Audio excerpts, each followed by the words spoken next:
আজ সোমবার সন্ধ্যায় মাহাদির বড় খালামণির বাসায় আসলাম। তাদের বাসায় দাওয়াত ছিল যে কুরবানির গরুর যে পায়া থাকে এই পায়াগুলা দিয়ে নেহারি তৈরি করেছে। বড় আপার এই নেহারিটা আসলেই খুব স্পেশাল হয়। এটা প্রতি কুরবানির পরই আমাদের জন্য তারা রেখে দেয়। যখন আমরা আসি তখন এই নেহারিটা তৈরি করে। তো এটা মোটামুটি অনেক জনপ্রিয় সবার মাঝেই, তাই এবারও এর ব্যতিক্রম নয়। আমরা আসার পর মাহাদির খালামণি নেহারি বানলো, আমি ও মাহাদি সন্ধ্যায় বসলাম নেহারি খাওয়ার জন্য।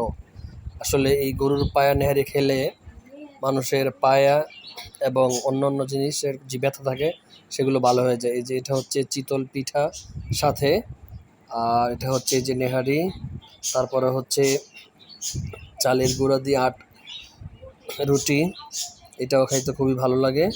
এই রেসিপিটা আসলে তারপর আবার 3-4 রকমের ভর্তাও পাশে আছে। এই রেসিপিটা খুবই ভালো, তাই সবার সাথে শেয়ার করলাম।